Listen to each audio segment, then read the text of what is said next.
What's up everybody? It's been quite a while. I've been busy with work and with real life, so I sadly wasn't able to dedicate as much time to this hobby as I would have liked. Over the past couple of months, I've garnered a bit of a reputation for taking in scrap electronics, motherboards, cards, and turning another man's trash into my treasure, saving as much as possible from being recycled, and in doing so expanding my personal collection of vintage computer parts quite vastly, and also helping out a friend here and there. As a result, people have started sending me stuff, scrap motherboards and cards to repair or to exchange for other stuff, mostly because they either lack the skills or the equipment to fix it. Now, most of this was not very interesting to make a video about because, well, it's mostly recaps, yeah? But today I'm gonna highlight two of those that were actually quite interesting. The first one of those came as part of a donation from a Twitter user called Mudeskintestmgm, or I guess it's more helpful for this if I call him Retro Wizard Manfred. A while back he decided to part with quite a lot of scrap motherboards and cards, and he generously donated those to me, and I thought I'd give it a shot to see how much of that I can salvage.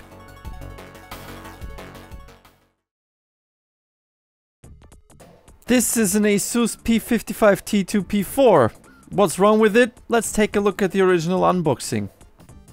What the fuck happened there? Bad things happened here. I was brutalized. Yeah, pretty bad.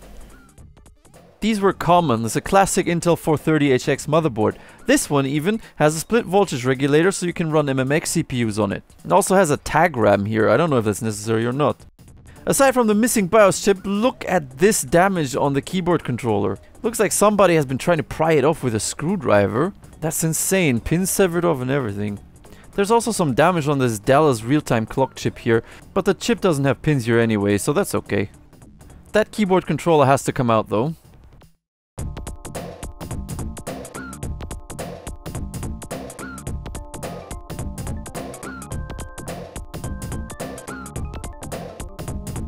Well, we got the chip out and it's pretty screwed. But let's take a look at the carnage on the motherboard, and oh dear, yikes.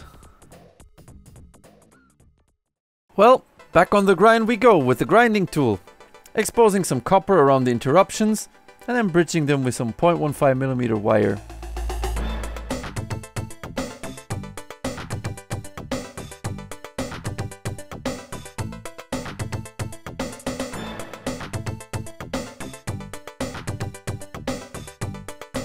And then at the end, cover everything with UV curable solder mask for extra protection.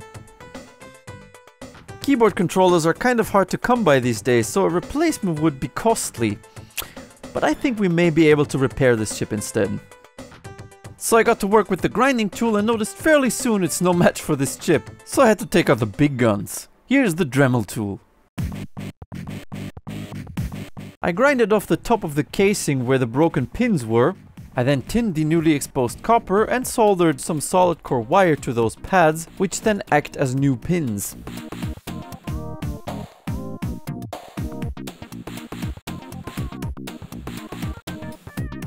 I then very carefully finagled those new pins through the holes in the motherboard and soldered them in. The pins that only had stumps left I flooded with excess solder to make them connect to the pads on the motherboard. And it was already time to flush a new BIOS chip. It's good to have a few spare ones of those. First test, nothing. Oh well. In the corner of my eye I noticed this resistor pack and it looked kind of chipped. The multimeter confirmed this suspicion, so I replaced it.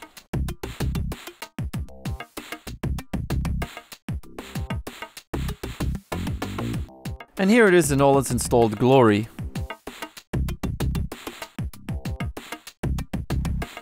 What's more important though is this damage underneath the BIOS socket. I'm guessing whoever tried to pry off the keyboard controller also tried to pry off the BIOS socket, and in doing so ripped straight through that trace. Since I will replace the socket anyway due to the damage, I just cut open that side of it to repair this, so that I can quickly test it afterwards.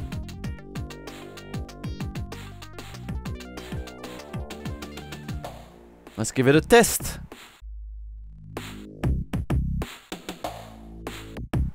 Oh yeah, the board works. Awesome. Great addition to the collection. I'm really happy with that.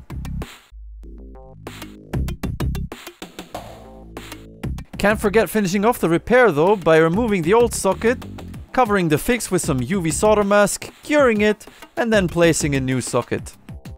What's even better is I managed to save this board without having to replace the keyboard controller, which is a rare part to obtain nowadays. Yeah, it doesn't look like new, but hey, it works perfectly, so who cares? Next up we have this Geforce 4 Ti 4600. This was a generous donation from Agent X007 on the retro web. The card came without a heatsink, but luckily I had the exact heatsink that's supposed to fit on here. The card's not made by PNY though, but who's counting? No idea what this card does, let's find out.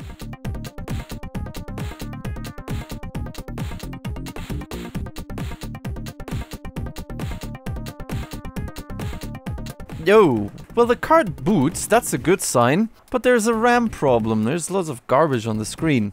On closer inspection, the interval is very regular.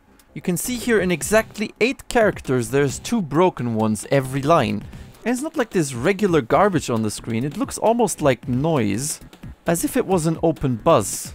Could this be a control line issue that the chip is not getting selected? The fact that pressing on the RAM chips and the GPU doesn't change the display output made the explanation a bit more likely, because it means it's probably not a BGA issue. Well, my suspicion turned out to be correct. On the back there's this resistor that's broken off. Tin, flux, hot air. Let's go.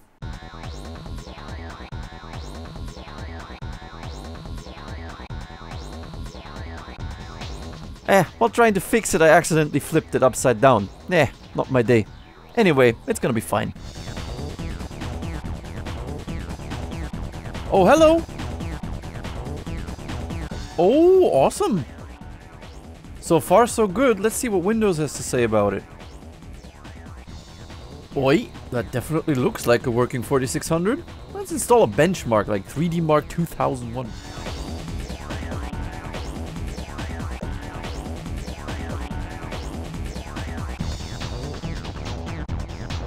Oh wow, the card works perfectly in 3D Mark and everything else I've tested after that. Card's perfectly fine, no artifacting, no memory problems, nothing. A free 4600? I'll take it. Thank you very much, Agent, for that donation. Thank you very much for joining me for my scrap adventures once again. See you in the next video, it's coming very soon and it's gonna be very special. Stay tuned, bye.